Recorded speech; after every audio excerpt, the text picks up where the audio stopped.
bentrovati con l'informazione flash di New Sicilia.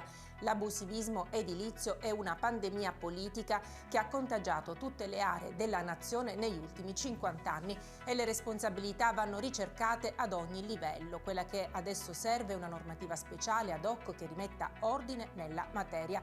Lo ha detto il ministro della Protezione Civile e delle Politiche del Mare, Nello Musumeci.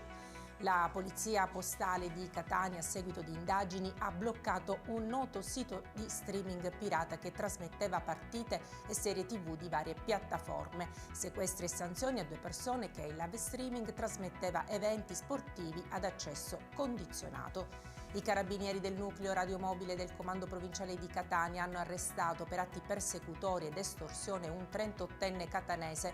La richiesta d'aiuto è arrivata dalla figlia che disperata avvertiva l'operatore che il padre stava per uccidere la propria madre con un coltello. Succede nel quartiere Canalicchio.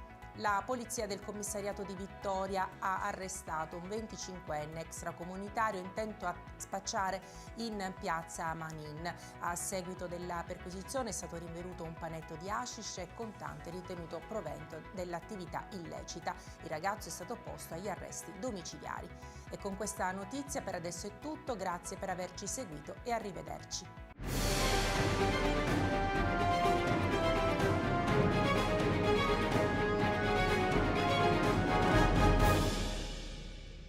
Procar, centro assistenza autorizzato BMW e Mini, adesso anche BMW Motorrad, via George Marshall 7, Mister Bianco, Catania.